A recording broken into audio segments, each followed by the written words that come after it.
All right, welcome. I just slammed it again. So prior to starting this, Chaz mentioned that I have a tendency to slam the table. I didn't believe him, and I just slammed the table at the start of this. At the start of episode 9? Episode 9. Episode 9, LTCTV. Thank you so much for coming. We have a really awesome one today.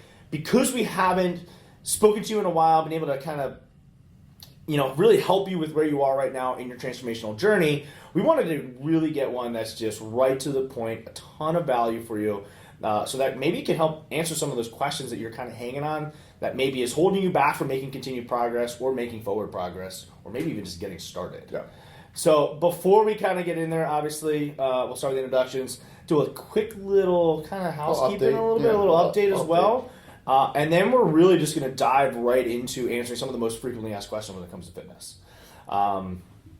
So also, I do want to mention, as you know, we're coming to you from Legion Transformation Center, and we do this podcast for you. We do it to help you so that we can answer your questions, better your progress in the gym. I mean, you said prior to the podcast, you've been working out for 18 years.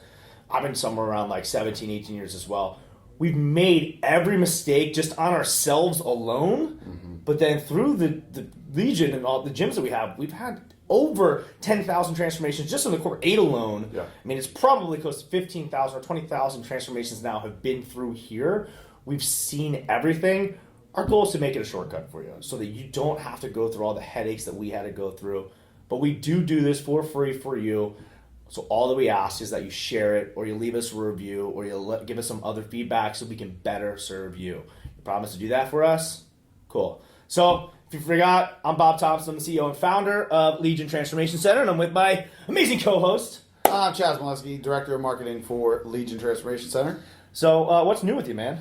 Well, as we were talking a little bit before, I took a month off of working out and exercising and all of that, and I finally got back into it, and I forgot how hard it is. Yeah, dude, it's tough. And like we just said, you've been working out for 18 years, so if you're wondering if it happens to people that love fitness, that this is their life, this is their passion, that they just so happen to do a podcast to help you out, yes. Yep. Everybody falls off track. Yeah. And probably contrary to belief, too, people that are into fitness also don't want to go to the gym. Yeah. Just like I feel like that's a big misconception, is that like people that go to the gym, they go because they love it. And some do. I mean, I'm not going to take that away. Like some do. And there are days I do too. But I mean, there are significantly more days where I don't feel like going to the gym. But I go because it's a discipline, and it's part of my life. It's not like it's something else, but it's one of those, I'm not always motivated to work out. We probably noticed just not even going how it was probably tougher to organize your day. You feel miserable. What you needed to do. You literally feel physically and mentally, you feel worse. It makes a big difference just going. I haven't really taken too much time. I mean, I would say I guess the last year I've been more inconsistent. Yeah. Recently I'm back on track. I'm super consistent, especially because I just moved out to Westchester, which has really helped me because now I moved out here to be out into the woods. I was in the city. I was over the city. All that, all the issues of being in the city. I was done with it. I wanted to be in nature. I wanted to have that clarity of focus. And at the same time, all of a sudden, being more focused by being in a place mentally I liked better. Right. I'm like prepping my food better. I'm actually excited and going to the gym more frequently. Yeah. That just makes a huge difference. Yeah. Quality of life. Quality of life. Right. Speaking of quality of life, let's improve your quality of life by helping answer some of the kind of top questions that we actually have pulled up over here that people might ask in regards to whether becoming a gym, continuing to have progress in a gym or anything like that. And I'm going to start with this one because this is probably my favorite. All right. If I lift weights, will I get bigger muscles? Great question. And we should also kind of put the sub to that one is, because we deal with a lot of women at Legion. Are there am I going to look like Chaz after a month of working out, or am I going to be Arnold? Yeah. So let's hit that one first. I think that's, for a lot of people, a major misconception and a major issue. I mean, I've been trying to look like Arnold for 18 years, and I haven't done it yet. Dude, me too. It's it's been pretty unfortunate. Yeah, right. I've always said that when we used to do our large orientations, or if we're ever doing a seminar, and that topic does come up. It's like, if you lift weights, will you build muscle? Absolutely. Will you look like a bodybuilder? No. Like, you have to, there's a certain kind of training, there's a certain kind of nutrition that you're going to have to follow in order to do that. Yep. The dedication and time and effort put into it. Just the amount of time alone to get to that level. I mean, you're looking at a minimum to look like, if you wanted to look like a bodybuilder, minus the drugs and everything else you'd have to take, you're looking at 3 to 5 years. Consistent training to be able to, I mean, you can do it earlier, but if you want to like actually compete and be competitive with competing, I mean, you're looking 3 to 5 years. Yeah, and it's like nonstop. Right, yeah. Like, you have to be all in on it, never missing a meal, never missing a training session. And your training then also has to be there. But genetically, too, a lot of the top bodybuilders, and there's obviously going to be some people that are not, obviously defying this, but you're going to have the genetics for it. Oh, yeah. And most people don't have the genetics to be a bodybuilder. Yes. It's not, you're not going to like touch 1 5-pound weight, look at a weight, and they'll be like, oh my God, I'm freaking jacked. Yeah. It's just not going to happen. However, you do want to build muscle. So kind of going with the next one is like, should I do cardio? Should I lift weights? What should I do? Should I do it first? Should I do it last? Should I do it together? It kind of like blends into that one. And I would say that you want to lift weights because the more lean muscle you have, the better your metabolism is going to be. Yeah. And the better you're going to look. Right. And the better you're going to just function overall. So to give you a physical representation of what lean muscle means, like what that would actually look like, think of when people say tone, like I want to look toned, it's that tight look. That where your body, it's like you can see the definition, but you don't look bulky. You don't look like you've got veins everywhere, anything like that. Lean muscle is just meaning that your body is carrying functional muscle that's A, helping you do a lot of other things, but B, it's enhancing your look. Think of it like enhancement.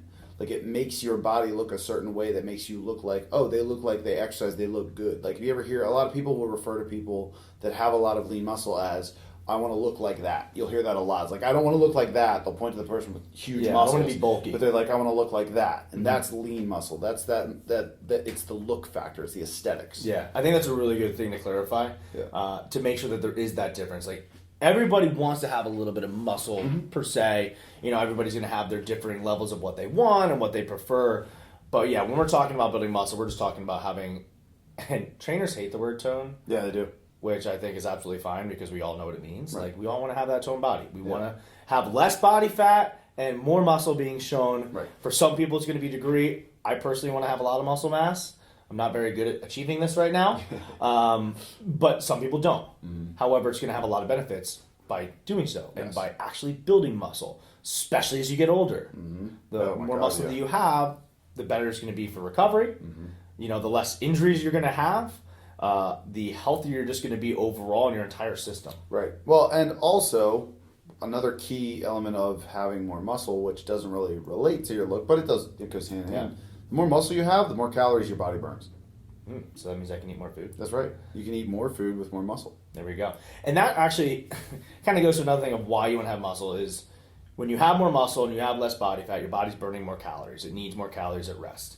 Which then also, though, means the more lean muscle you have, the more food that you put in has more of a chance of actually being put towards building muscle. Whereas the more body fat you have, the more likelihood you're actually going to be putting on body fat. Yes. The body's kind of a pain like that, and you have to work with it in that sense. And essentially it's just a better adapted machine at that point in time. The less body fat you have, the better your machine is going to operate.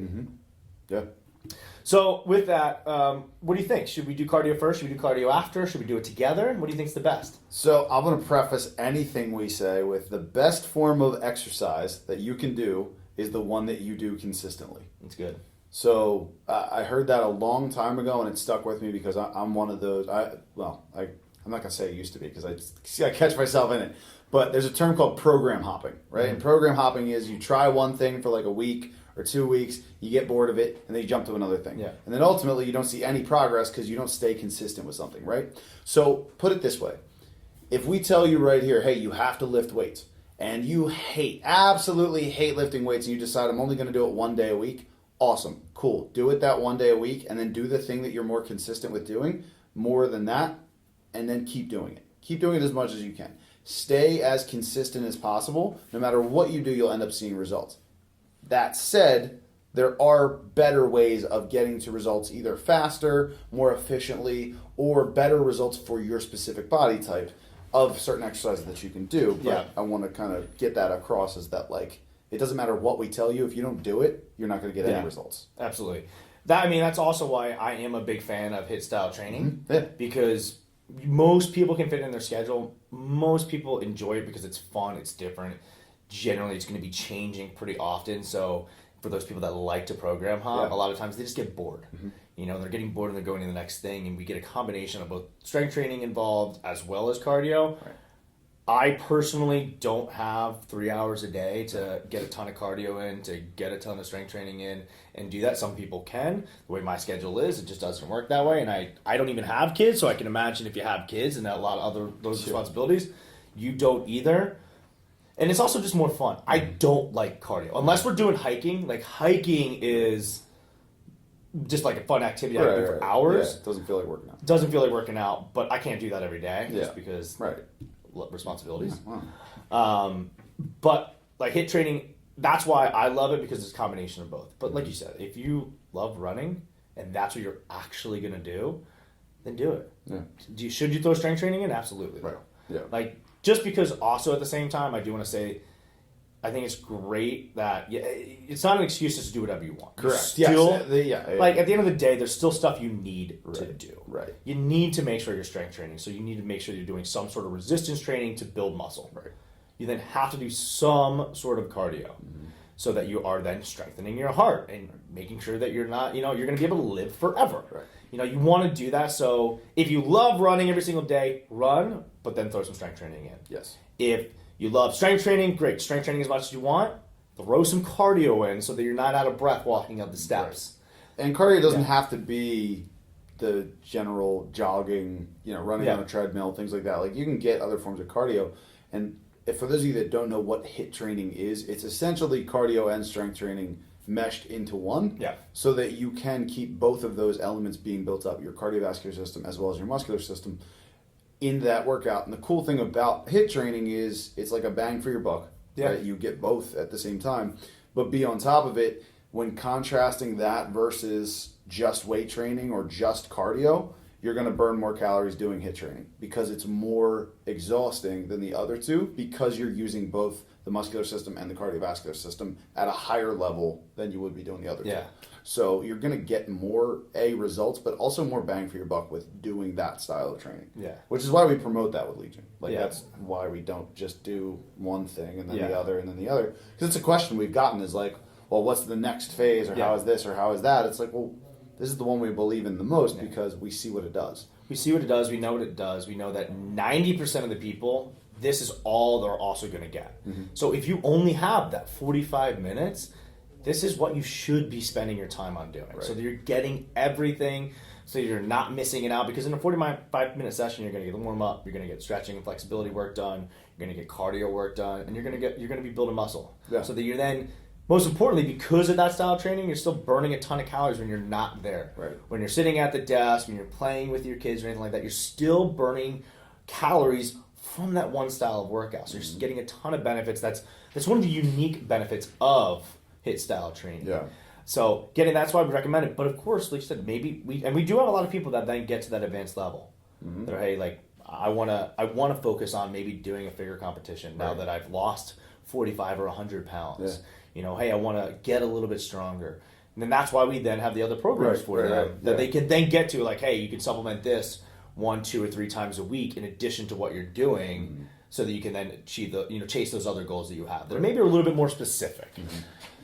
So if now we kind of looked at what the best kind of work, or when to do, cardio versus strength training, what about the best nutrition to follow, or the best diet, or anything like that? And I know you kind of brought that up prior to this. I'm going to say it again, man. It's the one you stick to. Yeah. Okay, so here's the cold, ugly, dirty truth that everything that's trying to sell you something won't tell you, all right? Any fitness program works. Any diet works. Yeah. If you do it. Yeah. That's it. Literally it. Like, there are a million fad diets out there. They all work. They might not work for you, depending on what's going on. There's also some that are super there are unhealthy. some very unhealthy ones. Yeah. I'm not recommending doing any of these, by the way. I'm just saying, like, from a factual standpoint, anything can work, but it's what works for you. What works best for you. And honestly, most programs and most diets don't fit most lifestyles. Yeah. Most of them. I would say probably 90%, maybe upwards of 90%. Yeah. If you look at it like, we'll even take like the keto diet. And remember, this is not trashing any diet, it's not trashing any program, but you take the keto diet and let's say you go out and you hang out with friends and there's no keto-friendly foods on the menu and everything. And then you start having a mental breakdown of, oh my God, I can't eat. And then if I eat something wrong, it's going to ruin all the results that I had and all that. Like, who wants that? Yeah. You gotta have that flexibility. Right. And I think, let's stop thinking about it as a diet. Yes. So this is nutrition. Like, a diet almost implies I'm going to do this for a short period of time. Mm-hmm. This is something that you have to eat healthy for the rest of your life. And there is no one-size-fits-all nutrition program. Like, there's stuff that we know that we should remove and we should have more of. Like, everybody should have more vegetables. Yeah. Maybe some people will work best with a majority plant-based diet. Right. I shouldn't even say diet. I just did it. A nutrition plan that's mostly plant-based. Right. But then there's also, on the other hand, like, I don't know anything about it, but speaking of keto, there's like the carnivore diet, which is it's like just meat. All meat and like meat kind of organs and tissue and stuff of that nature, which is super high, like it's keto. Yeah. And some people have been responding well to that. And so some research coming out on it as well. I know personally, even if it was the best thing in the world, I wouldn't be able to follow that. Right. And I love meat. Mm-hmm. I also like vegetables, but there's no way that I would be able to stick to something that was only vegetables. Right. So it's just not going to work. Yeah. However, getting rid of processed food, that's going to be a staple in just about anyone. Even I would honestly argue for a lot of people, dairy, limiting kind of dairy consumption, decreasing inflammation as a result of it. Some people will be fine on it, but we've seen at Legion, the vast majority of people do really well from removing that from them. Yeah. I mean, for the majority of people, like if you've never really focused on your diet, the first thing that you can try is just eliminating added sugars. Yeah. That's it. If you really want to start dieting or losing weight or doing anything, start with the stuff that you know has sugar. And it doesn't have to be like, take baby steps on this, because remember, you take too big a jump, it's not going to go well. You're going to backtrack. It's just not going to work for you. Yeah. Right? So, for example, if you drink a normal soda, let's say, start drinking diet soda. I'm not saying diet soda is better, but it's better than having all that extra sugar going into your system. Then you can work your way off diet soda, and then we can work on the actual nutrition. Yeah. You know? So it's like, take the baby steps in that regard, but if you're looking for a specific diet, something I did for myself when I was younger that really helped me out, that I'm still trying to adhere to, was I set basic rules for myself, but they were like they were simple to follow rules, right? For me, that was like, okay, one of the examples was when presented the option between white bread and wheat bread, always take wheat bread. Okay. No matter where I went. Yeah. So if I was at a restaurant, I would, even if they didn't bring it up, I'd ask them, do you have wheat bread? Yeah. And they all have wheat bread, just so you guys know. Restaurants have wheat bread, right? So, like, and it was little things like that it always made me feel in control. Yeah. So when you're focusing on what you're eating, the more you can feel in control, the better you're going to be at keeping that consistent. Because it's when you get out of control, that's when people go on binges. But that's when you start overeating the certain foods, because then we get into the mindset of, well, today's a wasted day, I'll go into tomorrow, right? And I'll start fresh tomorrow. Yeah. Just control what you can control in that situation.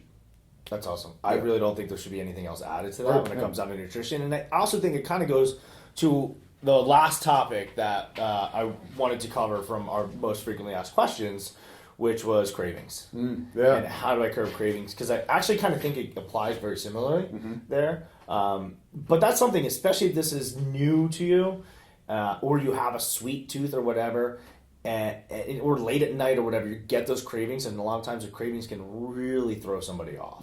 So I think let's finish with kind of talking about cravings just real quick, and then and that way, this one you have action and you know what to do when you go home. Sure. So for cravings especially, I love this analogy. I heard this a while ago. But think of cravings like, all right, and this is kind of how diets work too, right? If I gave you a red button and I said, you can press this button as many times as you want, no cap. Yep. And then I had a blue button and I gave you the blue button. I said, you can never, ever touch that blue button. even if those buttons did absolutely nothing. I mentally just touched the blue button. Right. You want to go right for it, right? But if I said, hey, listen, for every 9 times you touch the red button, you can touch the blue button once. Well, then you're not really going to care about the blue button because it's like, well, you might press it once or twice, but then it's like, well, it's not doing anything. It's whatever. That's the same thing with cravings. If you get a craving, it's okay to have a little bit of something, of anything, like whatever it is that you're craving. If you have a little bit of it or something. It's when you completely deprive yourself of having that over and over and over again that you finally just break. Look, we have those days that suck. Where you feel like at the end of the day all you want is to eat a pizza, right? The whole thing. But if up to that point you have been keeping your diet on track, everything was good, and you let yourself indulge just a little bit, not enough to knock you off track or anything like that type of stuff, those cravings, A, won't hit as hard, but B, if you can figure out how to incorporate that into your diet, which is I think one of the things that's helped our people become so successful is educating them on when we do macros and showing them like, this is how you can fit pizza in your diet. This is how you can fit this into that. It's allowing you some freedom in that. So that it's having those in there. It's when you know you have that mentally, now it's not that forbidden fruit per se. It's like, oh, I can't have this, so I must have this. Right. I'm not supposed to do it, so I'm going to do it anyway. And then you feel guilty as a result of that, which then brings you down a whole spiral where you're like, well, I had this pizza or I had this ice cream. I wasn't supposed to do it, so I already screwed up, so I'm going to keep eating this way. Yeah. And then you wake up feeling like garbage, and you're like, well, I don't feel good, so I'm going to skip this. And now I skip this, and it just kind of creates that spiral, what happens. So allowing yourself permission to have that is a huge thing for the cravings. Right. And I think you can talk more on, like, that's kind of the mental side of cravings, but there is also a physiological side of cravings that, I mean, just talking about, like, the foods you're eating, the nutrients you're getting, like, I'm sure you can speak. It's like anything that you have. I personally don't have too much of a sweet tooth. A lot of people do have sweet tooth. Don't get me wrong. I love sweet things. Like I'll crush ice cream. I'll crush candy. Anything like that. It's not something that I go and crave. But a lot of times when you are having that, and the dopamine response that you're having within your body to those foods is what keeps you coming back. Because now you're getting the joy from it. Right. And that's where a lot of times we go to the cravings because we haven't had it. Is because it makes us feel something or some kind of way, and we're replicating it. And then that's the only way that we're able to get it oftentimes. So we want to be able to kind of still have that happen by either giving ourselves permission or then replicating that with something healthy. Yeah. And then having another version. So we also just recently came out with a cooking show. So if you haven't seen that, check that out, Cooking with Legion. Yeah. It's on our website, legiontransform.com. You can check it out in the blog section. You'll see Bob and Diana cooking up the storm up in there. I'm not really cooking too much. She's showing me how to cook because I'm not a very good cook, but it's awesome because she knows how to cook. She knows how to make it really easy to understand. And one of the recipes she made was pretty much like a pudding, which then it could also be an ice cream, and using just like a sweet protein powder. Yeah. And then you have that, if you have that sweet craving, boom, you just curbed it with that. Or then there's also other things like where you can take branched chain amino acids and reduce, your sugar cravings. So, but a lot of times it's just educating your body on what it needs. Putting good food in there, real food, over time, your body will adapt. And the easiest way to get to that over time is then to give yourself permission to have it. It's okay. It's not gonna. You gotta earn your cheat meals, I think. But also at the same time, if you do that cheat meal right, then you'll actually get better progress in the long term. Whether you're counting your calories, where you can really nail it down, or if you're still following something like where you're using your hands for portions. This is what we have a lot of our people new to nutrition do. But then the same thing. If I'm eating X amount of meals per week, if I follow it 90% of the time, I should be good. Yeah. So and Bob touched on this earlier, talking about the body being a machine and everything like that, and it really is what it is. And there's that saying, "You are what you eat." Yeah. Found this out, right? This is pretty cool. I love this fact. Yeah. So your stomach, your gut, right? Yeah. It makes bacteria to digest whatever it is that you consume. So when you consume a lot of sugar-heavy foods, your stomach actually creates bacteria to break down the sugar. Yeah. So it creates cravings for sugar because otherwise those enzymes, those digestive things aren't needed. Yep. So it actually triggers cravings so you feed them so they can do their job. Yeah. The same thing happens with healthy food. the more you eat, let's say brown rice, the more you eat chicken, the more you that stuff starts to seem more appetizing to you because you have more of that stuff actually digesting in your gut. I thought that was fascinating. And that also goes as to once you start eating healthy and your gut starts improving, and like gut health is the most important part of any health aspect. That's why we put probiotics, everything. So, but once you start doing that, you'll notice then when you have those foods that you used to eat all the time, you feel like crap. Mm-hmm. You get majorly bloated. Right. And you're like, oh, so then that you're like, well, now physically I'm actually in pain from eating this. Right. I don't want to have it anymore because the body can't break it down. Mm-hmm. You know, when you're constantly eting something bad, or you're constantly doing something bad, you don't quite know exactly how it's hitting you until you remove it. So it's true. I think with that though, we kind of nailed it today. Really, just super quick. Plus, we have actually a class about to start. We do. Yeah, you're about to hear some. The music is about to blast. So really appreciate you hanging out with us today. We wanted to hit you with just a short one that answered a lot of the questions that we get often from our challengers or our current members that we know that you're probably asking yourself. So hopefully that cleared it up. The only thing that we ask again is if you give us a review, if you liked it. If you don't like it, don't give it a review. And then share it with somebody you think could benefit from this as well. You know, we do this for you and to help everybody else out, and that's the only thing that we ask in return. Anything else? That's all I got. And once again, also, if you have questions or you want to learn more about any of this stuff, just drop us a comment. Reach out. Let us know. Because we're always looking for material to do, but we're also always looking to see the engagement of you guys. So if this is stuff that you like, awesome. Let us know. We'll do more of it. Mm-hmm. If it's stuff that you're confused on, that's even better because now we can have a conversation. We can help you even more. All right? So silence is the worst thing you can do. Sounds good. All right, guys. Thanks, everybody. Have a good one.